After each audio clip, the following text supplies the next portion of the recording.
फिर से यहाँ दोहराना चाहती हूँ, जो मैंने केंद्र सरकार द्वारा बिना पूरी तैयारी के लिए गए 500 व 1000 रुपए की नोटबंदी करने के फैसले पर अपने पार्टी की प्रतिक्रिया व्यक्त करते समय कही थी। और तब मैंने ये कहा था, और आज भी मैं अपनी उस बात को फिर से यहाँ दोहरा रही हूँ कि हमारी पार्टी भ्रष्टाचार व काले धन के पूरी तरह से खिलाफ है।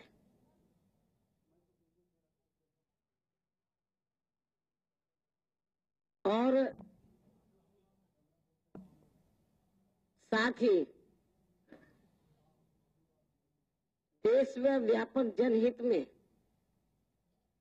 इस अभिशाप से जनता को मुक्ति भी मिलनी चाहिए,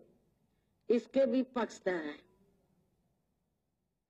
जिसके लिए मैंने उत्तर प्रदेश में अपनी सरकार के दौरान खुद भी काफी प्रयास किए हैं, क्योंकि इसमें ही जनता का व्यापक हित निहित है। लेकिन यदि इसकी आड़ में केंद्र की वर्तमान भाजपा व प्रधानमंत्री श्री नरेंद्र मोदी की सरकार अपने राजनीतिक स्वार्थ को साधने की कोशिश करते हैं और अपनी कमजोरियों व विफलताओं पर पर्दा डालने के लिए देश की लगभग 90% गरीब व मेहनतकश एवं मध्यम वर्गीय जनता को सामूहिक तौर पर सजा देने के लिए अपना तानाशाही व अड़ियल रवैया अपनाकर कार्य करते हैं, तो फिर निश्चित तौर पर हमारी पार्टी देश व व्यापक जनहित में आम जनता के साथ खड़े होकर उनका दुख दर्द बांटने व उनकी तकलीफों को कम करने के लिए ही फिर केंद्र सरकार के ऐसे सभी फैसलों का संसद के अंदर व बाहर भी अर्थात दोनों जगह डटकर विरोध करेगी, जैसे कि अभी तक कर रही है। चाहे इसके लिए बीजेपी व इनकी केंद्र की सरकार के लोग हमारी पार्टी और खासकर उसके सर्वोच्च नेतृत्व के खिलाफ कितने ही गलत आरोप क्यों ना लगाएं, तथा आए दिन अनर्गल बयानबाजी करने के साथ साथ कितनी भी यातनाएं देने का भी प्रयास क्यों ना करते रहे। और वैसे भी ये बात सर्वविदित है कि हमारी पार्टी देश के विशेषकर गरीबों, उपेक्षित वर्गों, मुस्लिम व अन्य धार्मिक अल्पसंख्यकों के साथ साथ किसानों, मजदूरों व अन्य मेहनतकश एवं मध्यम वर्गीय लोगों की ही पार्टी है। और देश के ऐसे करोड़ों लोगों की पीड़ा को अपनी पीड़ा व दुख तकलीफ मानकर ही, समझकर ही हमारी पार्टी इसके लिए हर कुर्बानी देने को हमेशा तैयार रहती है। और यही प्रयास व संघर्ष वर्तमान में नोट बंदी के मामले में भी हमारी पार्टी द्वारा किया जा रहा है, जबकि वास्तव में इस मामले में व इस फैसले के पीछे सच्चाई एवं मुख्य कारण एकमात्र केवल कोरा बीजेपी व प्रधानमंत्री श्री नरेंद्र मोदी का अपना राजनीतिक स्वार्थ ही है, और इसके अलावा कुछ भी नहीं है। और इस संबंध में ये बात भी किसी से छिपी नहीं है कि जब इस बार सन 2014 में देश में लोकसभा के आम चुनाव हुए थे, तो तब उस दौरान बीजेपी व इनके पीएम पद के उम्मीदवार श्री नरेंद्र मोदी ने देश के विशेषकर गरीब व मेहनतकश एवं मध्यम वर्गीय जनता के हितों में इनकी गरीबी, महंगाई व बेरोजगारी को कम करने एवं रोजमर्रा की सभी जरूरत की वस्तुओं को सस्ता करने, बिजली 24 घंटे देने व सस्ती करने, आवासहीनों को 2 कमरों का फ्री मकान देने, किसानों व अन्य मेहनतकश लोगों को सभी सुविधाएं सस्ती एवं समय से उपलब्ध कराने आदि के साथ साथ खासकर गरीब लोगों को सबसे बड़ा लुभावना वाला लोकसभा चुनावी वायदा ये किया था कि केंद्र में बीजेपी की सरकार बनने के बाद 100 दिनों के अंदर ही अपने देश का विदेशों में जमा काला धन यहाँ वापस लाकर उसे फिर देश के प्रत्येक गरीब परिवार के हर सदस्य को 15 से 20 लाख रुपए के हिसाब से आर्थिक मदद के रूप में दिया जाएगा, ताकि फिर ये लोग अपना कोई भी छोटा मोटा कार्य शुरू करके अपने पैरों पर खुद खड़े हो सके। लेकिन दुख की बात यह है कि इनके ये सभी लोकसभा चुनावी वायदे उत्तर प्रदेश सहित पूरे देश में अभी तक भी अधिकांश या खोखले व हवाई ही साबित हुए हैं। जबकि केंद्र में बीजेपी व प्रधानमंत्री श्री नरेंद्र मोदी की सरकार को बने हुए अब लगभग 2.5 वर्ष पूरे हो चुके हैं और अपने इस लगभग आधे शासनकाल की अवधि में इन्होंने अभी तक अपने इन सभी लोकसभा चुनावी वायदों का 1/4 हिस्सा भी कार्य पूरा नहीं किया है। और ये सब इनका जनता के साथ सरासर धोखा व जनहित के साथ खुला खिलवाड़ है तथा जनता के विश्वास के प्रति भी विश्वासघात है, जिसका जवाब देना पिछले कुछ समय से बीजेपी व खासकर प्रधानमंत्री श्री नरेंद्र मोदी को भी उत्तर प्रदेश सहित देश के 5 राज्यों में एक साथ होने वाले विधानसभा चुनाव में काफी ज्यादा मुश्किल हो रहा था। और इनके सामने फिर यह एक बड़ी समस्या उत्पन्न हो गई कि अब ये लोग किस मुंह से जनता के सामने जाएं। और यही मुख्य व खास वजह है कि इन्होंने इन 5 राज्यों के साथ साथ देश के अन्य सभी राज्यों की भी जनता का ध्यान अपनी इन सब कमियों व विफलताओं पर से बांटने के लिए ही फिर बिना पूरी तैयारी के ही देश में 500 व 1000 रुपए की नोटबंदी का ये अति पीड़ादायी फैसला ले लिया, जो अब इनके लिए भी खुद घातक ही साबित हो रहा है,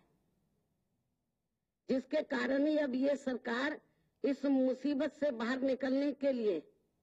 आए दिन अपने ही पुराने आदेशों को बदलकर अनेकों नए नए आदेश जारी करती रहती है। और खासकर गैर भाजपा शासित राज्यों में तो नोट वितरण में भी काफी भेदभाव किया जा रहा है, जिनको लेकर अब पूरे देश की आम जनता काफी ज्यादा परेशान व उलझी हुई भी लगती है। और इतना ही नहीं, बल्कि इनके इस बिना पूरी तैयारी के लिए गए फैसले से अभी भी पूरे देश में लगभग 90% से अधिक जनता आए दिन खुले आसमान के नीचे लाइन लगाकर अपने खुद के ही पैसों को निकालने के लिए एटीएम व बैंकों आदि के बाहर खड़ी रहती है, जिसकी वजह से पूरे देश में अधिकांश कार्य काफी ज्यादा प्रभावित हो रहे हैं। हर जगह ज्यादातर काम काज ठप पड़े हैं। अघोषित तौर पर केंद्र की भाजपा सरकार ने खुद ही यहाँ भारत बंद जैसा माहौल बना दिया है। नोटों का घोर अभाव हो जाने के कारण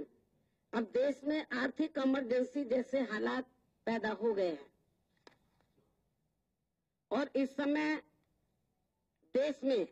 सबसे ज्यादा करोड़ों किसान, खेतिहर मजदूर, गरीब व मेहनतकश परिवारों के लोग ही दुखी हैं। दूसरे प्रदेशों में रोजगार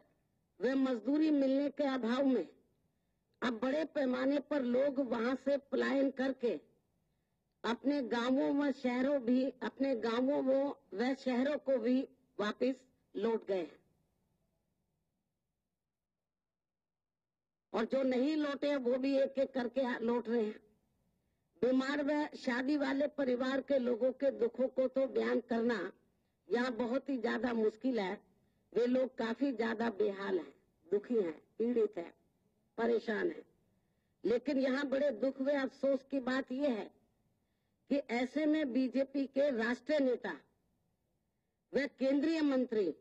एवं खुद प्रधानमंत्री श्री नरेंद्र मोदी भी इस नोटबंदी से उत्पन्न हुई समस्याओं को दूर करने की बजाय अब ये सभी लोग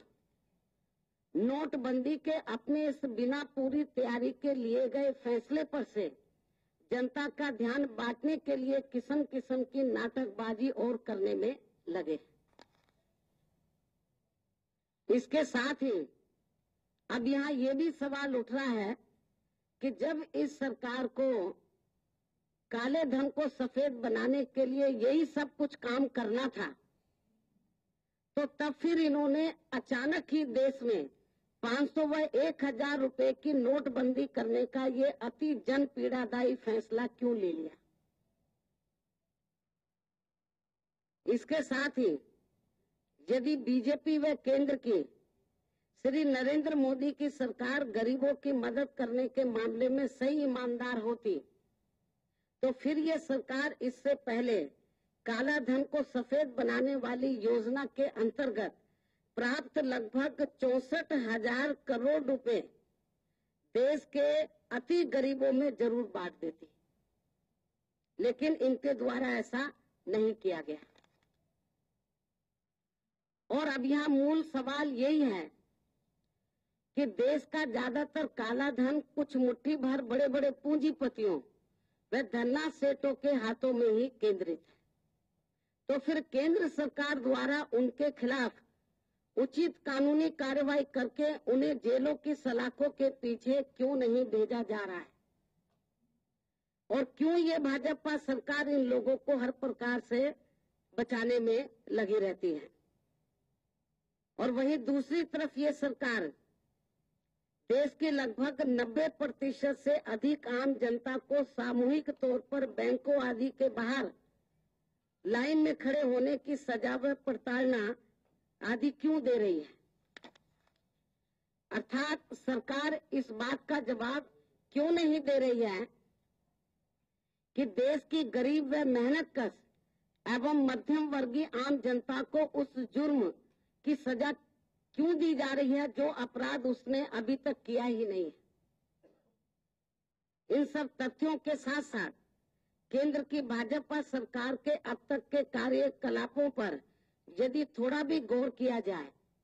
तो ये साफ तौर पर पता चलता है कि प्रधानमंत्री श्री नरेंद्र मोदी की सरकार देश के लगभग 90% गरीब व मेहनतकश एवं मध्यम वर्गीय आम जनता की हितैषी सरकार नहीं है, बल्कि इसके स्थान पर ये केवल मुट्ठी भर बड़े बड़े पूंजीपतियों व धन्ना सेठों की ही पूर्ण रूप से हितकारी सरकार है, जिसका देश की आम जनता को अवश्य ही संज्ञान जरूर लेना चाहिए। और इतना ही नहीं, अब मैं आपका ध्यान मुख्य बिंदु की तरफ दिलाना चाहती हूँ, शायद आप लोगों का ध्यान अभी तक नहीं गया है। और इतना ही नहीं बल्कि भ्रष्टाचार व भ्रष्टाचारियों से लड़ने के मामले में भी बीजेपी व इनकी केंद्र व राज्यों की सरकारों का रवैया अभी तक काफी लचर ही रहा है। और खासकर प्रधानमंत्री श्री नरेंद्र मोदी का देश में काले धन व भ्रष्टाचार से लड़ने का उनका ये दावा पूरी तरह से छलावा व लोगों की आंखों में धूल झोंकने वाला ही लगता है। और इस मामले में अगर इनमें थोड़ी सी भी सच्चाई व ईमानदारी होती तो फिर केंद्र में इन्होंने अपने लगभग 2.5 वर्षों के शासनकाल में अब तक लोकपाल की जरूर नियुक्ति कर दी होती, जो अभी तक भी नहीं की गई है, जो अभी तक भी केंद्र सरकार द्वारा नहीं की गई है। जबकि इस संबंध में सन 2014 से ही कानून बन चुका है।